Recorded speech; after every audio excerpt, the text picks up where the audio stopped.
Coaching नगरी में dengue ने फिर से दस्तक दी है। बारिश थमने के बाद शहर में करीब 15,000 से अधिक खाली पड़े भूखंडों में जमा पानी में लार्वा पनपने लगा और यही डेंगू का सबसे बड़ा कारण बन रहा।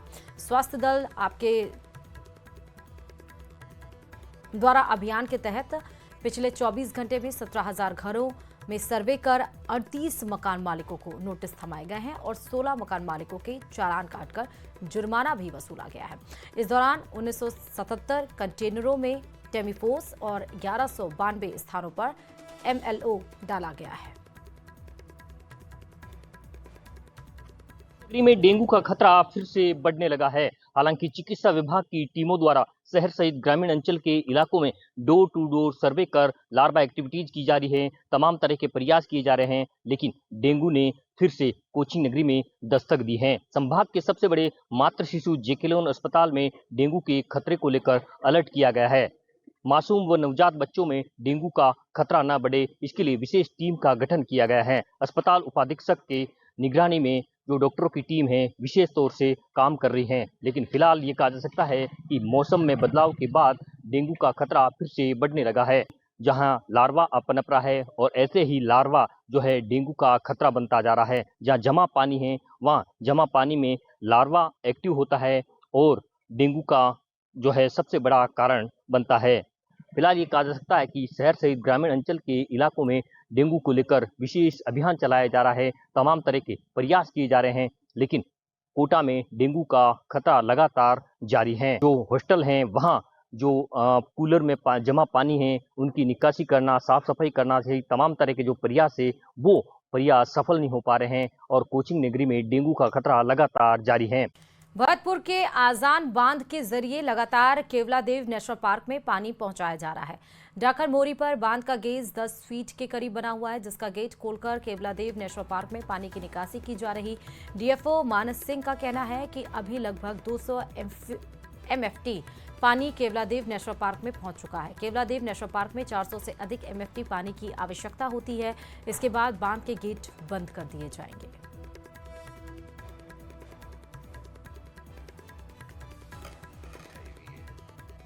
पांचना बांध से छोड़ा गया पानी गंभी नदी के जरिए लगातार अजान बांध में पहुंच रहा है और वहां से जो पानी है वो केवलादेव घना के लिए पहुंचाया जा रहा है। ये डाकन मोरी से कहा जा सकता है। ये यहाँ देखिए करीब 10 फीट पानी यहाँ पर नजर आ रहा है और 10 फीट पानी के बाद अब इसको खोल करके जो निकासी है वो केवलादेव नेशनल पार्क के लिए की जा रही है। ये पहली बार इस तरह देखने को मिल रहा है कि करीब 20 साल बाद इतना पानी इसमें आया और उसके बाद अब केवलादेव नेशनल पार्क के लिए पानी छोड़ा जा रहा है। सबसे बड़ी परेशानी लोगों को ये हो रही है कि ये जब बांध भर जाता है तो ऐसे में आप देखिए कि ये जो रास्ता है वो पूरी तरह बंद हो जाते हैं और लोगों को परेशानी का सामना करना पड़ रहा है। यहाँ पानी को लेकर के कई बार ग्रामीण और प्रशासनों के बीच में आपस में व्यवधान भी देखा जाता है। ग्रामीण कहते हैं कि परेशानी ना हो इसके लिए वो जो सामने गेट दिखाई दे रहे हैं उनको खोलने की डिमांड की जाती है कि उनको खोला जाए, लेकिन प्रशासन उसको बंद रखने से पहले केवलादेव नेशनल पार्क में पानी पहुंचाता है और इसलिए यहाँ पर ये अस्थायी चौकी बनाई गई है। वन विभाग के अधिकारी यहाँ पर मौजूद है, पुलिस के भी कर्मचारी यहाँ पर रहते हैं और ये अस्थायी चौकी बनाई जाती है जिससे कि किसी प्रकार की यहाँ कोई परेशानी ना हो, किसी प्रकार का कोई व्यवधान ना हो, इसको लेकर के ये चौकी बनाई जाती है। अधिकारी भी यहाँ मॉनिटरिंग करते हैं, समय समय पर आकर के जो दिशा निर्देश हैं वो दिए जाते हैं। लगातार पानी का जो फ्लो है वो बढ़ता जा रहा है और लोगों की परेशानी भी बढ़ रही है। कैमरा पर्सन मनोज के साथ दीपक पुरी, न्यूज 18 भरतपुर। माना शहर राजकीय कन्या महाविद्यालय परिसर में समाज कल्याण विभाग का छात्रावास छात्राओं के लिए परेशानी का सबब बना हुआ है। राजकीय सावित्रीबाई फूले कन्या छात्रावास परिसर चारों ओर पानी से घिरा हुआ है। यहां तक कि परिसर के बीच में मौजूद गार्डन एरिया में भी पानी भर गया है और छात्राएं बदबूदार पानी में होकर गुजरने को मजबूर हैं। इस छात्रावास में विभिन्न संकायों और महाविद्यालयों में पढ़ने वाली करीब 75 छात्राएं रहती हैं और इन छात्राओं को कॉलेज हो या फिर कोचिंग इसी गंदे पानी में से जूते हाथ में लेकर गुजरना पड़ता है। बारिश के मौसम में करीब 3 महीने इस हॉस्टल का यही हाल होता है और कई सालों से यह समस्या बनी हुई है। बावजूद इसके समाज कल्याण विभाग हो चाहे फिर कॉलेज प्रशासन हो या फिर जिला प्रशासन किसी ने भी इन छात्राओं की सुध नहीं ली। परिसर और भवन के भीतर भरे इस पानी की वजह से कई प्रकार के सांप और कीड़े भी हॉस्टल परिसर में घुस जाते हैं। साथ ही अब मच्छरों के पनपने से डेंगू और मलेरिया जैसे रोगों का खतरा भी मंडरा रहा है।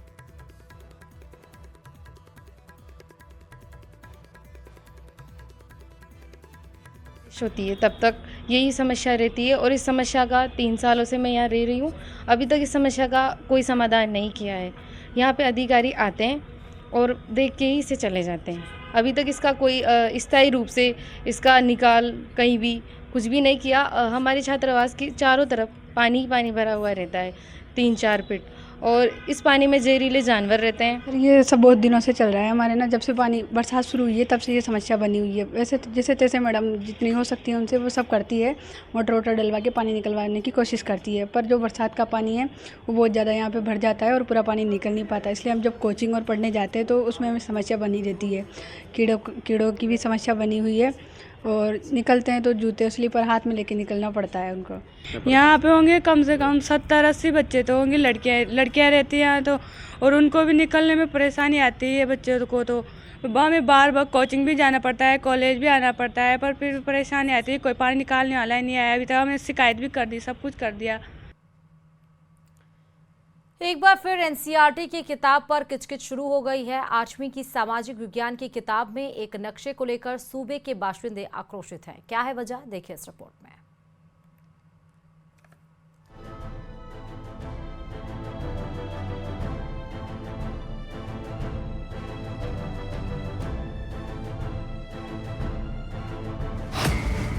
एनसीईआरटी किताब में जैसलमेर को मराठा साम्राज्य का हिस्सा बताया। आम और खास को गुस्सा आया। इतिहासकारों ने दावे को किया दरकिनार। आक्रमण और प्रभुत्व की बात पूरी तरह निराधार। किताब पर किचकिच।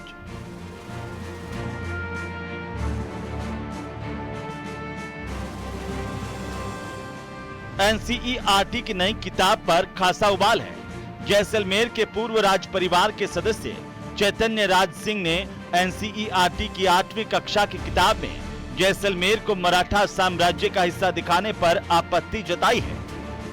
सोशल मीडिया पर लिखी पोस्ट में चैतन्य राज सिंह ने लिखा कि कक्षा 8 की एनसीईआरटी की सामाजिक विज्ञान विषय पाठ्य पुस्तक यूनिट 3 पृष्ठ संख्या 71 में दर्शाए गए मानचित्र में जैसलमेर को तत्कालीन मराठा साम्राज्य का भाग दर्शाया गया है, जो कि ऐतिहासिक रूप से भ्रामक, तथ्यहीन और गंभीर रूप से आपत्तिजनक है।